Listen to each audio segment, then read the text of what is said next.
Hello, everyone. Welcome back. Welcome to History Deck podcast in English, episode one. And this is going to be like a podcast series, which is going to be basically uncut. I'm going to be talking about it uncut with no editing, so that to make things easier for me because I don't want to edit a podcast. I think that loses the feel of a podcast. You know what I mean. So there are going to be huge gaps, I mean, not huge gaps. There's going to be little gaps here and there because, when normally talking, you like stop, catch breath, and to understand what you're trying to say. So that's going to be a thing. And I just want to guys introduce you that this series is basically, this is a new series on the channel, and I really want to talk about it because I like history. If you've seen the History Deck channel, is basically about history and and it's going to contain English videos and Hindi videos at the same time because I can't be bothered with two channels. And also, please bear with me that if you don't like me being like, I'm really messy when it comes to uncut, unscripted things. So this is a kind of a new experience for me. I'm learning how to make podcasts and things like that. So I just so welcome to this episode one. And today in this history episode, we're gonna be talking about Julius Caesar's invasion of Gaul, the Gallic Wars, the amazing Gallic Wars, which will forever uh, print Julius Caesar in the history books as a great military genius. Now that can be debated because sure, the Julius Caesar's conquests in Gaul are no doubt there, are present, rock solid.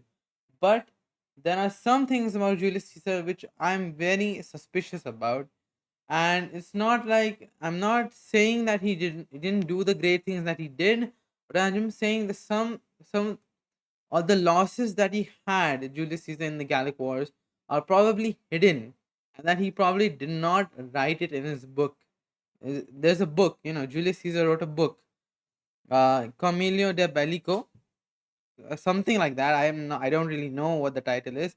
Something like Bellico, something it is there. There's a book Julius Caesar wrote in which he described about the Gallic Wars, which is why we know the details of what has happened from Julius Caesar's perspective.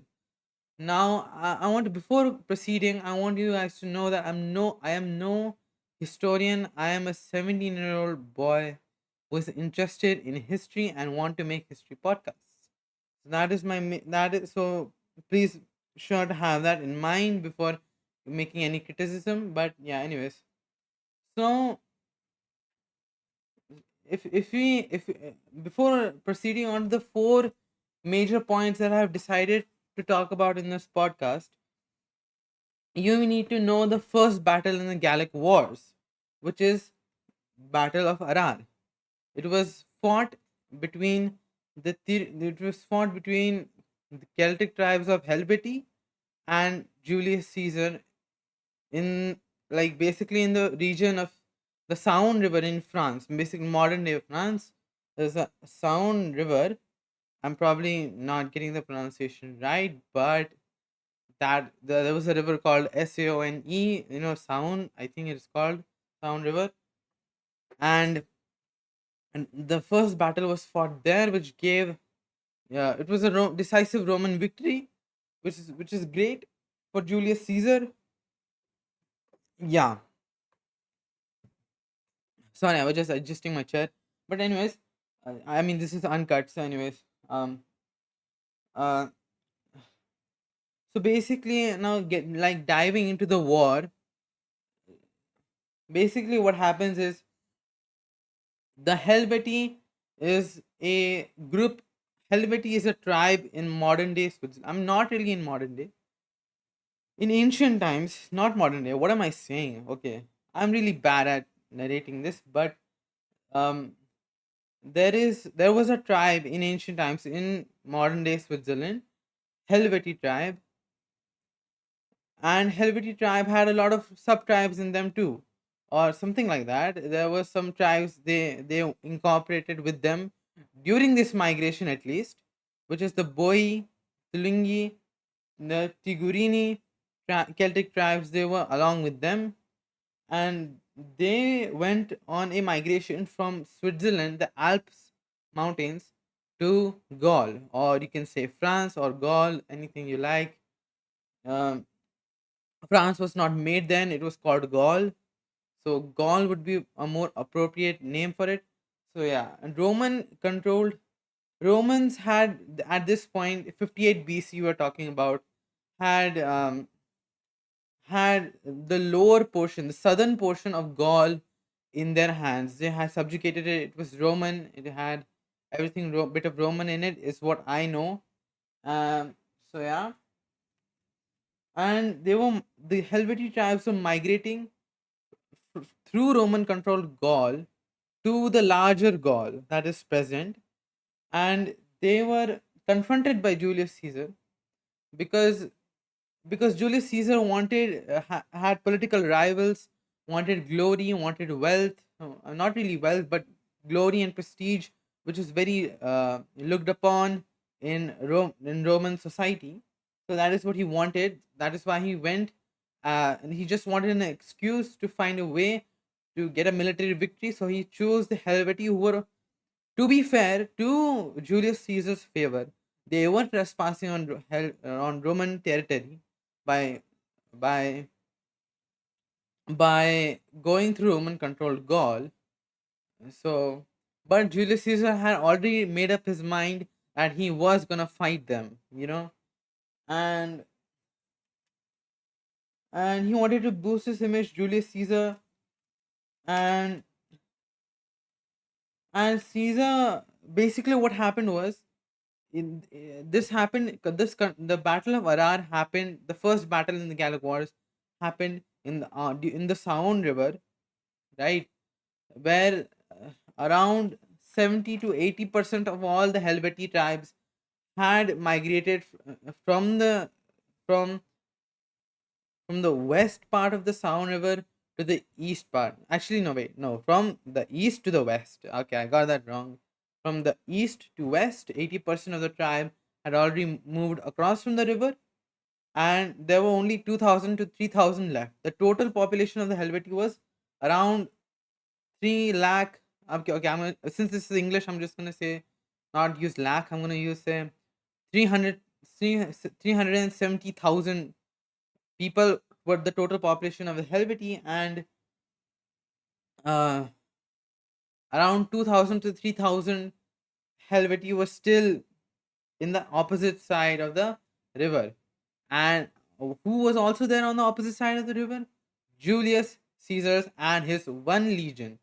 Well, he technically had four legions, but during in that region, in that area in Arar, he only had one legion available to him, and one legion is 5,000 soldiers. So, with those 5,000 soldiers and some auxiliaries and cavalry, he went in and captured and killed those 2,000, 3,000 that were did not cross the river. He captured them, killed them. It was an easy Roman victory. From the start, from the get go, this would have succeeded because you're fighting, because you can't fight like 93,000 warriors. See, there were 370,000 Helvetii tribes, and out of that, 93,000 93,000 people were troops, like warriors, like proper soldiers to defend them. So, and rest all were civilians. So that's the case. But what do you call it? Like, but Caesar, he I mean, he chose a position where he could easily, you know,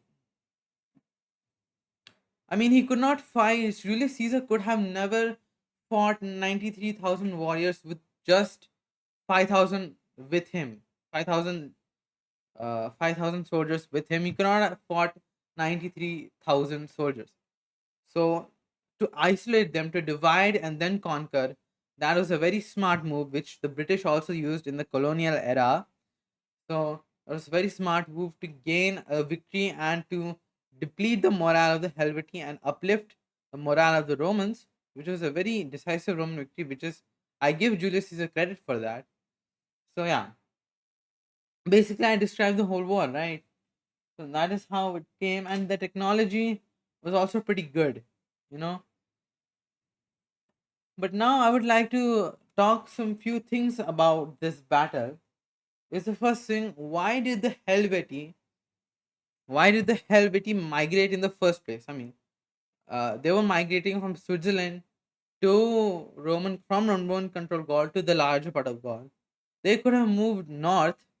I mean, you can argue that the Germanic tribes were there in the north, and you cannot travel there, but you can just make sure to not cross the Rhine River and not go into Roman control Gaul and find a way to there. Now, you can also argue there was a Suebi Celtic tribe who were very adversarial and were not very welcoming to other tribes. Well, why did you migrate in the first place? What was the reason? You know, I mean, I'm sure I'm missing something. I'm not a proper.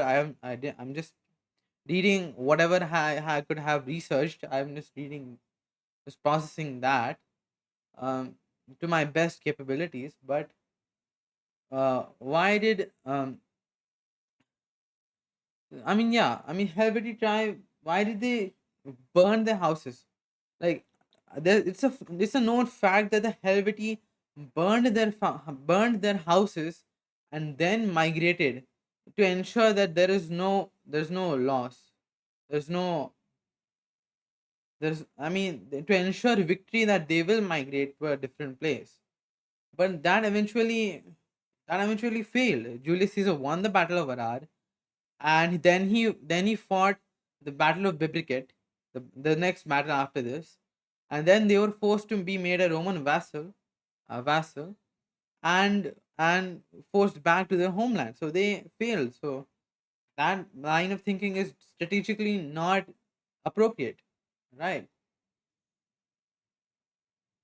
So, and knowing what the Celtic tribes were, if you look at Battle of Vosges, from if you look at Battle of Vosges, the Ariovistus knew what the political situation was there in Rome, and how many political rivals the Julius Caesar had, and he said to him, it's historically recorded that Ariovistus said to Julius Caesar that many in Rome would be delighted upon your death. That is what Ariovistus said to Julius Caesar. So I mean, the Celtic tribes were as advanced as the Romans, but the Romans, but like, so why did they have this mentality? I know ancient people just did not have, they were not that advanced as people are now today, but still, you know, uh, I don't think this makes any sense. So, but I'm not questioning the history. The Helvetii did migrate from. I'm pretty sure that the Helvetii did migrate from there, and they wanted to go to Gaul, but Julius Caesar defeated them.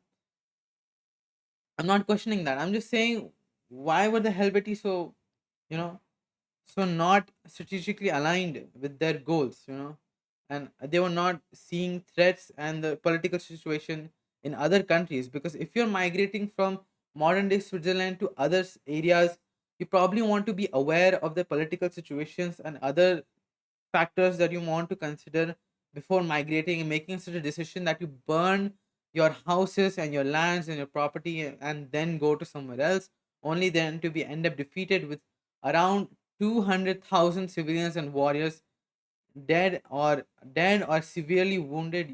That's not a really good thing. So I'm just pointing out that Helvetii did not make good decisions. Anyways, now I'd like to move on to another thing. The Romans usually called the Germanic tribes and the Gallic tribes as barbarians. That is what I've heard, that's what I've seen. So, this colonial mentality of the Europeans stems from this. Now, before any of the European viewers and American viewers or any other people get mad at me for saying this, I'm pretty sure any Europeans today are pretty nice people today. But 100 years ago, were the Europeans good? Not at all. I'm an Indian. The British were ruling India. It was not a good place. Around a lot of like estimates say that around 100 million Indians died during the British rule in India. So, but do I express my anger to the British people in British people that are present right now in modern times? Obviously not. They are different. And people 100 years ago, 100 years is a very good time for people to change and people to have made their ways, amended their ways, So I'm not judging the Europeans that are present today, but I'm judging the Europeans that were present 100 years ago. The colonial mentality that the Europeans had 100 years ago, and that was there for centuries. I mean, it is only in the modern times that they have amended this and they have known their ways of the past. But 100 years ago and from centuries before that, they were a colonial empires: the British Empire, the Spanish Empire, the Portuguese Empire, the not really Germany, but the Italian Empire. I mean, not really empire, but Italy had some holdings in Africa. Germany had some holdings in Africa. Belgium had the Democratic Republic of Congo. All of these. Then the Dutch had the Dutch East Indies, and they had the Indonesia, you know. So I'm just saying that this stems from the Romans, this colonial mentality that was present 100 years ago. It was stems from the Romans, probably because the Romans were called themselves the superior race, superior people who were above the Celtic and the Germanic tribes. Now, I might be wrong, there might be some other data, but I think this Roman mentality is where the colonial mentality comes from. Now, now, now I want to judge Julius Caesar's. Uh, Julius Caesar is known for making claims which are ridiculous. I mean, not really ridiculous, but ridiculous. Okay, I'm gonna be honest, ridiculous. If I give you the statistics for Battle of Vosges,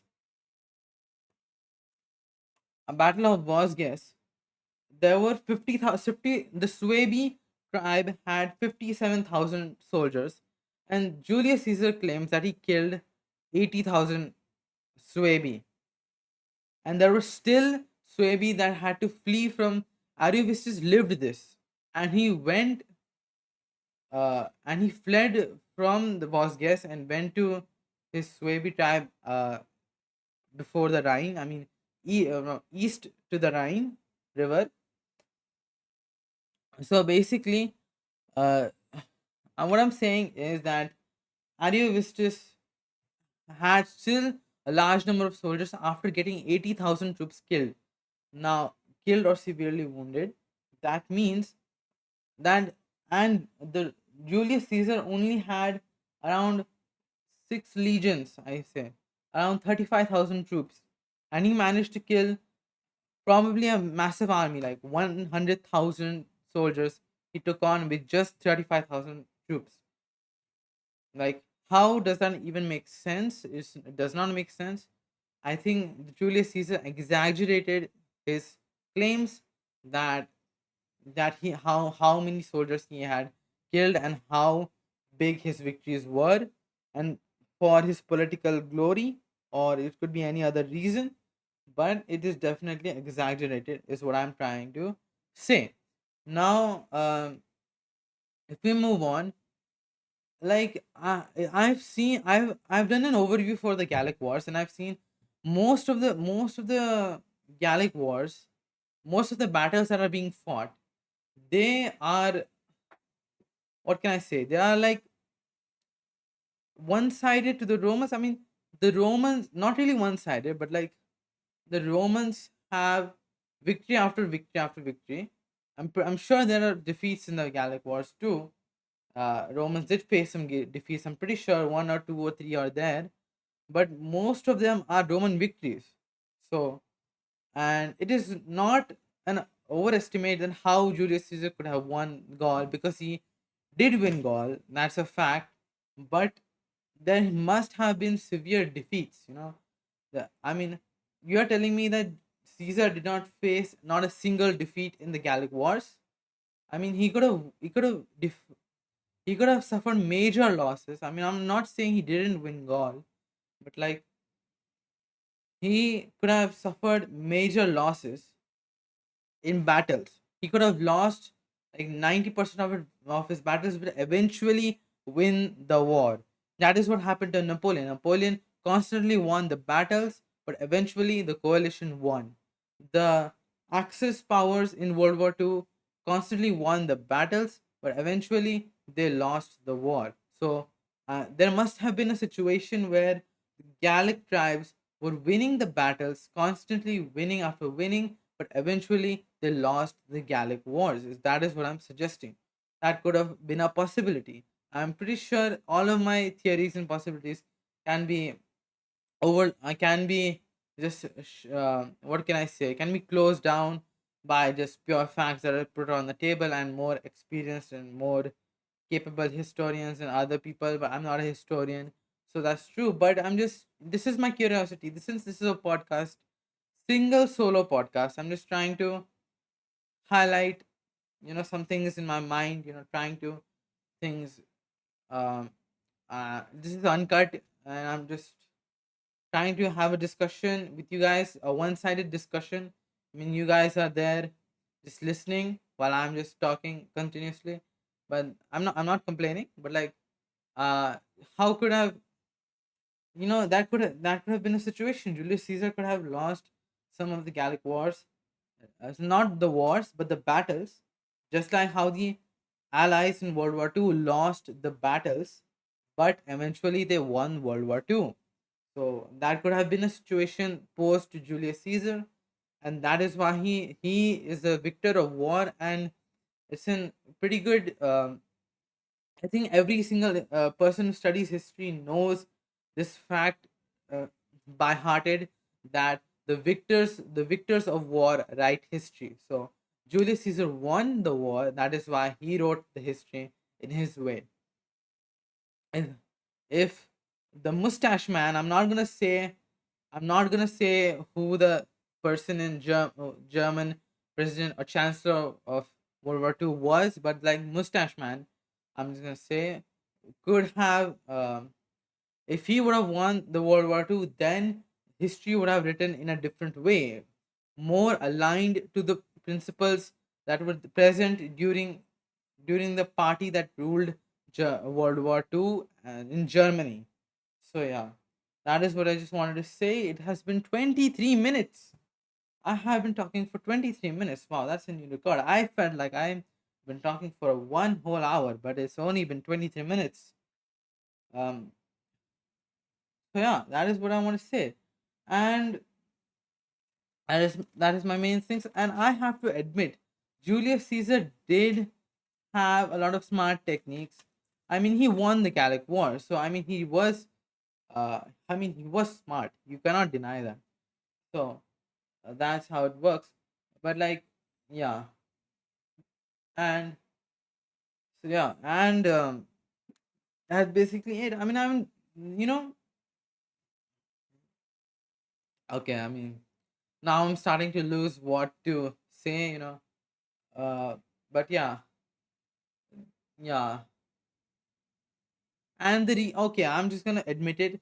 The reason why I'm studying the Gallic Wars in the first place, because in 54 BCE, Julius Caesar got his first expedition. Not 54 BC. The first expedition was in 55 BC, where his first expedition to Britain. I should probably say Britain, because that's Britons is the name for Celtic tribes during that time. So that is the thing. And so this is part of my huge case study, since I'm really interested in European history because I feel like because the British ruled India for basically 100 to 150 years or 200 years. You can say around that time. I'm not sure because right now I'm talking about Julius Caesar and his invasion of Gaul, but um,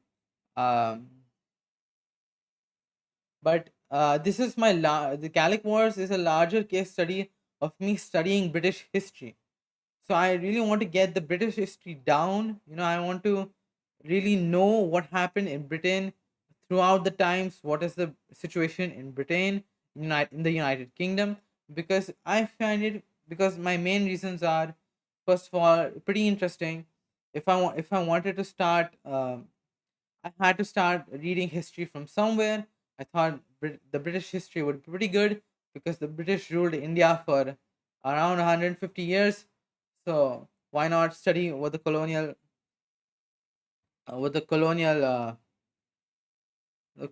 empires who ruled my country? How what is their history? I'm pretty sure the British people are pretty nice, but yeah, so I really want to know their history, and I have to start from somewhere. So why not choose British history, the elephant in the room, because they ruled India, the British Raj. So that is my take of my opinion. So the reason why I'm starting with Gallic Wars, because the first chapter of British history is Julius Caesar's expedition to Celtic Britain in 54 BC and 55 BC. Actually, that's the other way around. 55 BC and 54 BC. Um, he did not invade a little bit. Now I'm starting to get into British history, but this is still Roman centered, so I'm just gonna say it. In 43 AD, Emperor Claudius launched a campaign to conquer England and much of what is called southern Scotland and Wales, little bit of Wales into the British, not the British. Sorry, I got it confused. The larger Roman Republic or the Roman Empire. You can say it. Uh, SPQR. So. So that is what I spent literally 27 minutes talking about Julius Caesar. I did not mention the fact that the Roman Republic is also called SPQR. That is interesting. But anyways, I'm going on a rant now. Um so Emperor Claudius launched a campaign against Celtic Britain and managed to incorporate all of the territories I just mentioned into the Roman Republic SPQR, and this campaign lasted for around 80 years from 43 AD to 88 AD, 40 years of campaign. And there was much less casualties than the Battle of Arar and Battle of Bibriket combined in the Gallic Wars. Combine that, these two battles in the Gallic Wars to the campaign of Britain. Casualties are odds are really uh, odd, is what I want to say. Which is very interesting. Um, I mean, I don't really know. Maybe I'm confusing myself here, but I'm not. I don't have the facts right, but that's interesting. So yeah. So I have been talking for 28 minutes, and I guess this is a pretty good first video for the day. I mean, it's an uncut, my first attempt doing uncut, and and I hope that this recording is successfully recorded and in my first attempt only. So yeah, it's been pretty nice. So this is start of a series when I talk about history in English, and pretty soon you're going to see a Hindi series too, Hindi podcast series. So that's also going to be very interesting because I want to branch out to the English audience and to the Hindi audience. So that's why it's going to be channel is going to contain English and Hindi content. So yeah. um so thank you guys so much. If there are people still listening to me right now, then thank you guys so much for watching this video. uh listening to this podcast, it really means a lot. and make sure to subscribe and like the video. Subscribe the channel, like the video, share this to your friends who are interested in history, because this will really I would really appreciate it. It will grow the channel and give me more motivation to research more historical topics and present it with you in a more rant type way, in a more of a discussion or a solo discussion or something like that. So thank you guys so much for watching, and I'm gonna meet you from, I don't know when. This is my first episode. I have not decided the schedule for when each episode should be. So uh I don't know if that's ever gonna happen. There's probably, I don't think I'm ever gonna make a schedule for when the episodes are gonna happen. So, and this is uncut, so I can't cut the fact that I said this. So yeah. So thank you guys so much for watching, and make sure to subscribe to, because there are going to be more episodes on this. That's for sure. So make sure to subscribe, like, and share this video. Thank you guys for watching.